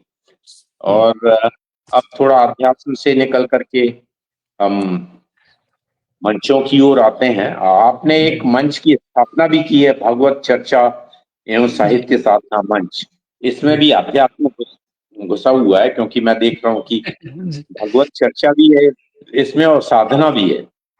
तो ये बड़ा इंटरेस्टिंग मंच है, ये अपने तरह का मंच मेरे को दिख रहा है कि जिसमें जैसे हमारा ये मंच भी एक अलग तरह का मंच है, भयानक मंच है, जो जवानों की बात करता है, जो साहित्य की बात करता है, जो सामाजिक सरोकार की बात करता है और संस्कृति की बात करता है। तो ये चार स्तंभों पे हमारा मंच खड़ा हुआ है। और आपका मंच भी मेरे को बिल्कुल अलग दिख रहा है, जो साहित्य साधना के साथ में भगवत चर्चा की भी बात करता है। तो इसके बनने का उद्देश्य क्या था और क्या गतिविधियां हैं आपकी इसमें? मेरे ख्याल से हमारे मंच से जुड़ करके इसकी ताकत और बढ़ जाएगी और हमारे मंच की ताकत भी बढ़ जाएगी। इस मंच के बारे में भी थोड़ा सा आप प्रकाश डाल सकते हैं। आदरणीय, मंच जो था, मैं 2019 या 20 की बात है, उस समय मैं पॉलिटिक्स में ज्यादा इन्वॉल्व रहता था, राजनीति पर बहुत लिखता था। सनातन धर्मी हूं तो थोड़ा पक्ष भी हो जाता था, भाजपाई भी लोगों को करने लगे थे। कुछ हमारे ही एनटीपीसी के ही दोस्त थे, हम वो कांग्रेस में थे, हम वो थे। हमने धीरे धीरे आपस में ही हम लोगों की सोच में विभिन्नता आने लगी, तो कटुता आ गई। तो हमने कहा ये चीज तो गलत हो रहा है, नेता अलग बैठा हुआ है, पॉलिटिक्स अलग बैठी हुई है, हम अपना संबंध खराब कर रहे हैं। और अपना मेन चीज है कि अपना समय हम बहुत व्यर्थ जाया कर रहे हैं। मेरा समय इसमें बहुत मोबाइल पे चला जाता था, उसका जवाब देने में, इसका जवाब देने में, ऐसा नहीं कहा, वैसा नहीं कहा, फलाना नहीं कहा। एक दिन मन में आया, हमने कहा ये मैं त्याग देता हूं, क्योंकि मैं इस प्रवृत्ति का व्यक्ति नहीं। फिर हमने कहा मुझे ऐसा मंच चाहिए जिसमें केवल भगवत चर्चा हो। तो मैं दूसरे से तो कह नहीं सकता था। जैसे कि आप कह रहे हैं अध्यात्म है, तो आजकल तो शेर गजल है, सब कुछ है, आदमी इसके बगैर चलना नहीं चाहता। तो ऐसा कोई मुझे मंच दिखा ही नहीं। तो हमने कहा दिखने की क्या आवश्यकता है यार, ये मंच तो मैं क्यों नहीं बना सकता। मैंने उसी समय ग्रुप उठाया और उसको देख दिया भगवत चर्चा ग्रुप। मैं संस्थापक, उस पर मैंने सीधा सीधा लिखा हूं कि इस पर वही व्यक्ति हमसे जुड़ेंगे जो भगवत की चर्चा के विषय पर ही होगा। आप भगवान की चर्चा करिए, लिखिए, पढ़िए। तो काफी लोग नहीं लिखते थे, तो हमने क्या किया था कि हम जो पढ़ते थे, मैंने उसको उस पर लिखना शुरू कर दिया। कभी कभी मैं उस पर स्वयं भी बैठ जाता हूँ, गीता किताब उठाता हूँ, बैठ जाता हूँ, रामायण उठाता हूँ, बैठ जाता हूँ। तो थोड़ा निष्क्रिय पड़ा रहा, साल 2 साल। मैं ज्यादा उसके इंटरेस्ट में नहीं था, ना मुझे पास समय है कोई कि मैं कोई पटल चलाऊं। उस पर कोई अभी पब्लिकली कोई ऐसा कोई लाइव का पाठ भी नहीं मैंने कराया है, ना कराने का मेरा उद्देश्य है। उसका पंजीकरण भी नहीं कराया हूं। लेकिन 19-20 का है ये पटल। लेकिन लोग इधर देखा कि लोग काफी जुड़ने लगे और अपनी कविताओं को भी इस पर भेजने लगे। तो हमने सोचा कि अच्छा ये भी चीज है कि साहित्य भी तो माँ सरस्वती जी का है। तो मैंने उस पर एक शब्द और बढ़ा दिया, भगवत चर्चा एवं साहित्य साधना मंच। साधना मंच जोड़ दिया उसमें। हमने कहा ठीक है, आप हमसे जुड़ रहे हैं तो जुड़िए, आप लिखते रहिए, लेकिन इस पर अपेक्षा मुझसे मत करिए कि मैं कोई आपको प्रमाण पत्र दूंगा या आपको कुछ करूंगा। मैं लिखूंगा, आप कविता लिखिए, चाहे आप भगवत चर्चा लिखिए, या जो कुछ भी लिखिए, आप गजल लिखिए, शेर के लिए कोई भी। लेकिन ये है, तो अब देखा हूँ धीरे-धीरे इस पे 1000 डेढ़ हजार आदमी आ चुके हैं और अच्छा। काफ़ी काफ़ी लोग इसको लाइक करते हैं। डेली हम उसको मैं देखता हूँ 10-12 पोस्ट पड़ी रहती हैं। लेकिन एक बात अच्छी रही है कि सब जो भी डालते हैं, सब इसी विषय पर डालते हैं। ये जानते हैं कि इसे इस पटल पर हम ऊट-पटांग वाली चीज़ डालेंगे तो स्वीकार नहीं करें। पॉलिटिक्स डालते हैं, मैं डिक्लाइन कर देता हूँ। मैं देख तो नहीं पाता हूँ, मेरा भतीजा देखता है, उसको हमने कहा ये करो, ये समीकरण देखना करना, जहाँ पर देखना कि ये सब चीज़ें गलत आ रही हैं, इसके हिसाब से नहीं आ रही हैं, उसको तुम डिक्लाइन मार देना। मुझे इसको ज़रूरत नहीं है कि हम पटल कोई डिक्लाइन होगा तो बुरा मानेगा, क्योंकि मेरा उद्देश्य दूसरा है। इसको हमको सार्थक बनाना है, इस पे केवल सार चाहिए हमको, वो नहीं चाहिए। बहुत खूब, बहुत बढ़िया। और अब हम आपका एक और फील्ड पे आते हैं, जी। जो काफी डिफिकल्ट फील्ड है, समीक्षा। जी, अच्छा। सुना है आज समंदर को गुमान आया है, ले चलो उधर ही कश्ती जहां तूफान आया है। आया है, जी। तो किसी साहित्यिक कृति को की समीक्षा करना तूफान से टकराने वाला ही कुछ किस्सा रहता है, यदि जी, आप वाकई समीक्षा में ईमानदार हैं तो। जी, तो 17 साहित्यकारों पर आपने समीक्षा की कलम चलाई है, जी। तो कलम ने कुछ गर्दन भी काटी होंगी या कुछ, तो यह अनुभव कैसा रहा? क्योंकि समीक्षा कई बार अच्छे दोस्त भी पैदा करती, क्योंकि जो अच्छा लिखता है अगर आप जी, उसकी अच्छाइयां बता दें या जी, कुछ अगर उसमें खामियां हैं तो वो खामियां बता दें, तो वो जी, आपका अच्छा दोस्त बन जाता है। लेकिन जी, कई ऐसे भी लोग होते हैं जो खामियां पसंद नहीं करते। जी, वो चाहते हैं कि वो जो भी लिखें उसकी प्रशंसा हो, उसके कसीदे पढ़े जाएं। जी। तो इ- इस फील्ड में आपने इतनी सारी समीक्षाएं की, तो इसका अनुभव कुछ शेयर कीजिए। नामवर सिंह का रोल आपको कैसा रहा? जी, जी, बात तो सही कह रहे हैं। समीक्षा भी आदमी आजकल वही चीज़ लिखवाना चाहता है जो कसीदा पढ़ने में सक्षम हो। जी। ढूँढा ढूँढा जाता है ऐसे आदमी को।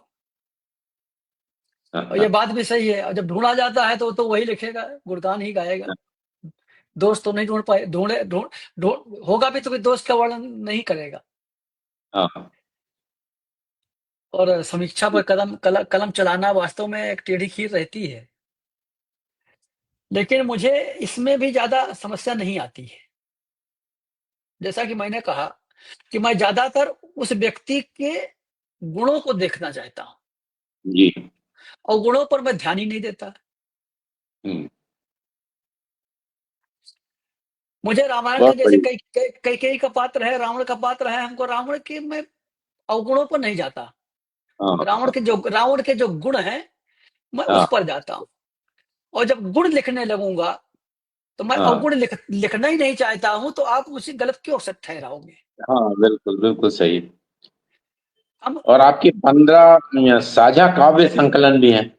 जी, साझा काव्य संकलन मतलब एकल के बदले आपने साझा काव्य संकलन चुना। इससे मेरे ख्याल से ये भी फायदा रहता है कि आप ज्यादा लोगों तक पहुंच सकते हैं, क्योंकि जी, जी, अ, जी, जी, आप कोई दूसरे को पढ़ेगा तो आपको भी पढ़ने के उसके चांस रहते हैं और ज्यादा जी, रीच बढ़ जाती है। तो उसमें से भी कोई एक छोटी मनपसंद कविता सुना दें अपने जी। अ, साझा संकलन में से। जी, इस तरह तो कई हैं वैसे। एक्चुअली साझा संकलन का तात्पर्य भी यही होता है कि जैसे एक पुस्तक हमने पढ़ा थी जो आपने बता रहे हैं, वो तो हम ही तक ही केंद्रित रहेगी, हम जितना उसका प्रचार करेंगे उतना ही जाएगा। लेकिन हाँ, उसमें 100 लोग जुड़े हुए हैं तो कम से कम 100 आपस में तो जुड़ेंगे। हाँ, नहीं 100 जुड़ेंगे, सही। 10-20 तो जुड़ेंगे। हाँ, तो उसका उद्देश्य यही होता है। तो आजकल जी। हर पटल लगभग ये कर रहे हैं कि 1-2 रचनाएँ दे देते हैं, अपना संक्षिप्त विवरण हम्म, दे देते हैं, जीवन परिचय दे देते हैं, एक-दूसरे को हम जानने भी लगते हैं। और जी। इसका बहुत फ़ायदा भी मुझे मिला। इस हाँ, साहित्य क्षेत्र फायदा। में बहुत ऐसे दोस्त मिल गए, हम्म, और एक-दूसरे से जुड़े, तो एक-दूसरे को समझे, और एक नया परिवार मिल रहा है। तो एक छोटी कोई कविता सुना दें। अब शाम समय तो हो रहा है हम अपना, तो हाँ जी एक जी। उसमें से कोई छोटी कविता सुना दें।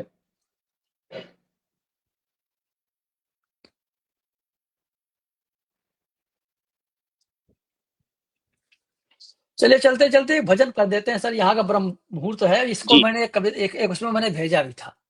जी राम की स्तुति करके इससे इसका समापन किया जाए। जी। राम जप राम जप राम जप राम रे, राम जप राम जप राम जप राम रे, घोर भव नीर निधि नाव केवल नाम रे, नाम वाह केवल नाम रे, राम जप राम जप राम जप राम रे।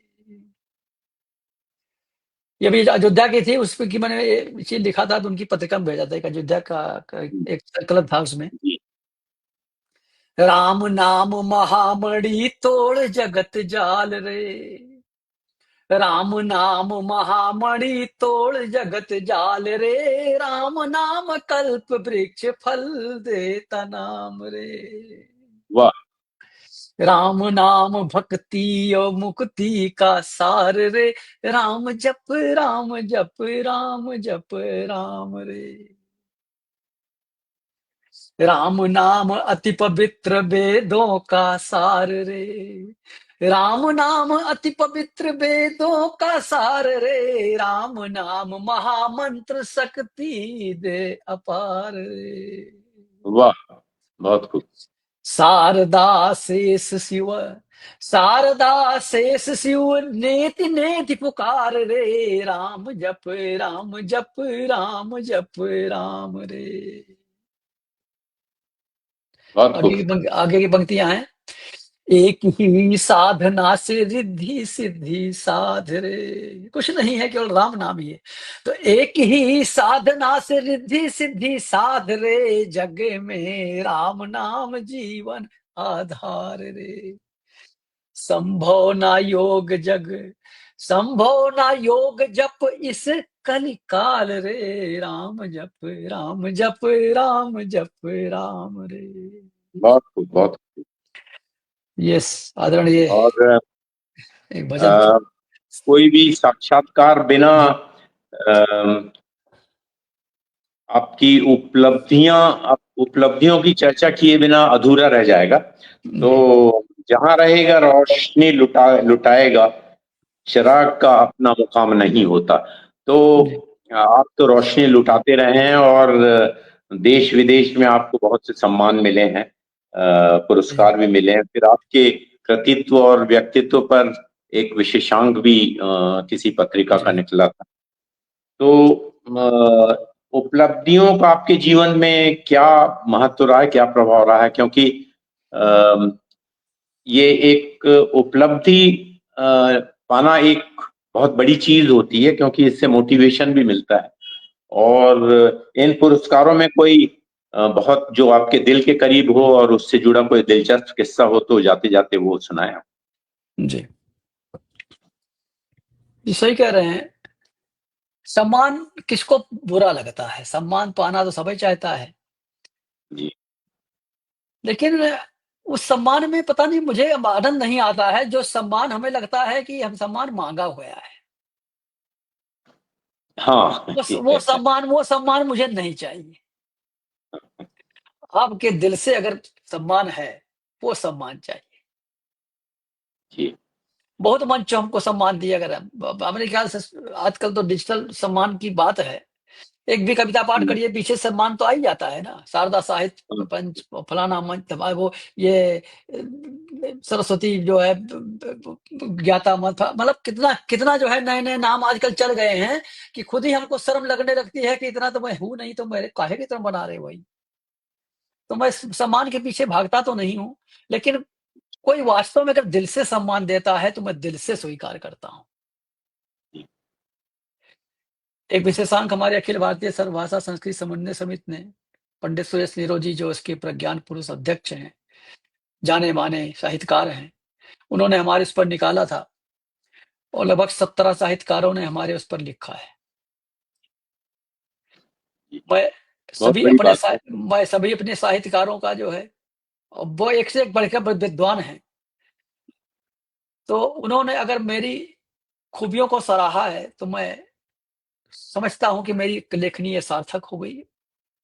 जी, यही सबसे बड़ा मेरा सम्मान है, जी। और सम्मान के पीछे मैं भागता नहीं। और दूसरे को भी मैं कहना चाहता हूँ, आजकल जो नए साहित्यकार हैं, कभी हुँ, मांग कर कभी सम्मान मत मांगिए।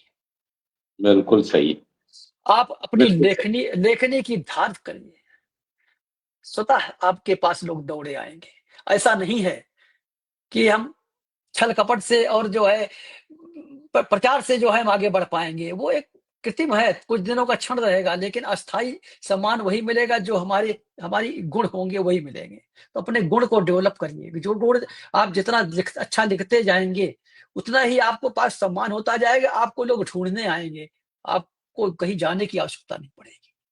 जी, बिल्कुल सही बात। तो मेरा तो तो आजकल के नए नवागंतुक साहित्यकारों का यही एक संदेश है। खूब पढ़िए, खूब लिखिए। बिल्कुल सही संदेश है आपका जी, साहित्यकारों के लिए। और आपकी ही 2 लाइन से आखिरी में जी, आपकी ही 2 लाइन से मैं समापन करूँगा जी, कि समय को समझना समझदारी है, समय पर समझना ज़िम्मेदारी है। तो ज़िम्मेदारी। एक संचालक का ज़िम्मेदारी निभाते हुए मैं टाइम पे ख़त्म करना चाहता हूँ, अभी 5 मिनट बचे हुए हैं। जी, तो संचालक के रूप में मैं आपसे जाते-जाते आखिरी में कोई एक अपना दोहा भी सुना दें, दोहा या छंद जो आपको जी, पसंद हो, तो उससे हम अपने साक्षात्कार का पटाक्षेप करें। जी।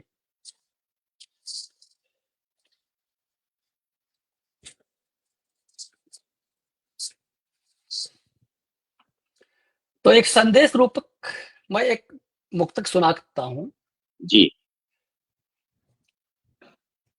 कि परिश्रम ही सफलता का मूल मंत्र होता है।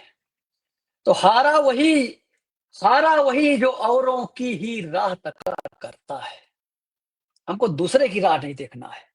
हारा बिल्कुल। वही जो औरों की ही राह तका करता है, अपने बल पर केवल ध्येय मिला करता है।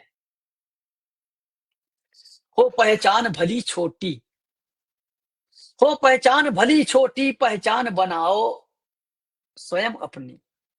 पहचान बनाओ स्वयं अपनी, औरों की नौका से। औरों की नौका से कब तक सागर लांघा जा सकता है? कब तक वाह! सागर बहुत, लांघा जा सकता है? बहुत, बहुत खूब, बहुत तो खूब। आपको हम यही संदेश देना चाहते हैं कि स्वयं की पहचान बनाना है मुझे, जी, बिल्कुल। आगे और मैं भी बढ़ना ये है। कहना चाहूँगा सभी श्रोताओं से कि उमानाथ त्रिपाठी जी का ये 40 साल का सफ़र रहा है, तब वो यहाँ पहुँचे हैं। तो अ, गुम गुमशुदगी ही असल में यारो रहनुमाई कराती है। राह दिखाने वाले पहले बरसों राह भटकते हैं। तो भटकते भटकते-भटकते ही हैं। मंजिल मिलती है। जी, तो आपका इस मंच पे आना भटकना नहीं था। इस मंच पे ये पहले से डिसाइडेड था कि आप इस मंच पे आएँगे और आपके भटकने का तो समय बहुत पहले खत्म हो चुका है।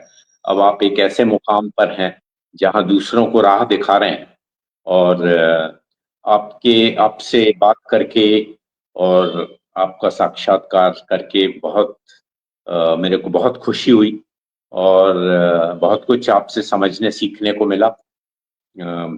आप मंच पर आए इसलिए आपको बहुत-बहुत धन्यवाद देता हूँ और हम ज़रूर कभी मिलेंगे। आपसे मैं ज़रूर रूबरू मिलना चाहूँगा। और मैं अब मंच कांति जी के हवाले करता हूँ।